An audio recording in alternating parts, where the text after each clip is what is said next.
My name is Rik Carranza. I'm a Scottish-Filipino comedian. I actually live in Manchester now, but back here in Edinburgh, so it's good to be back home. What I'm doing this year is I'm doing a comedy debate panel show, answering the most important question in the world, more important than any other question, asking which is better, Star Trek or Star Wars. So basically, we've got two comedians come in.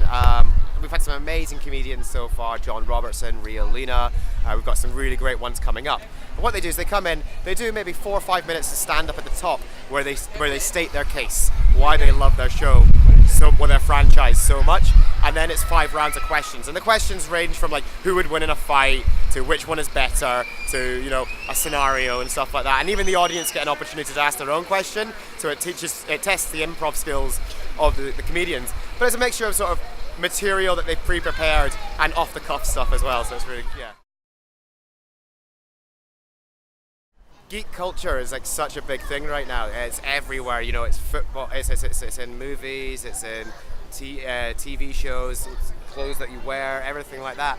And it's like everyone sort of proclaims themselves a geek nowadays, but for years what's been going on is like Star Trek and Star Wars are like the biggest things, like, the biggest franchises, the biggest fan bases. And it's always been online. If you go online, there's always little fights about which is better, Star Trek, Star Wars, and little digs at each other.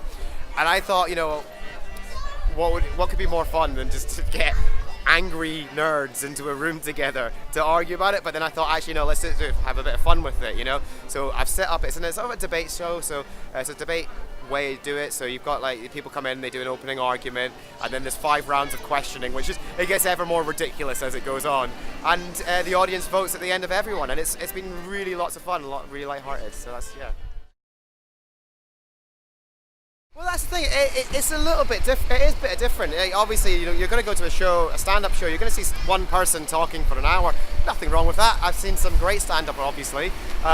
Whereas this one's there's a little bit more going on with it. So you are going to hear some good stand-up, but then you're also going to get involved a lot more because it's the audience who are deciding how the show goes. Essentially, they're going to decide at the end which one is better, and it gets them a little bit more involved. So it's a little bit more fun and a little bit more interactive, I think, anyway. So. It has been insane, absolutely crazy.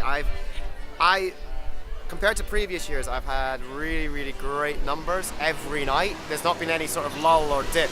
It's been close. If it hasn't sold out every night, it's been very, very, very close to it. And I'm talking like maybe 3 or 4 tickets shy of selling out. It seems to have just captured the imagination of a lot of people, and the great thing is as well is when I'm out flyering and I'm saying to people Star Trek or Star Wars, people are having the debate in the street in front of me.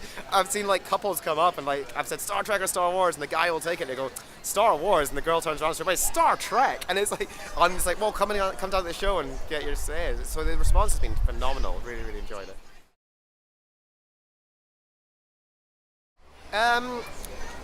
Getting into the Fringe, I'm more the type of guy who goes just jump in and have fun.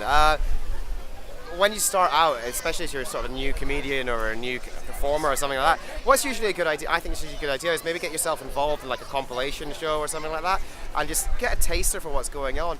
But the best thing to do is when you're up here is really just to get out.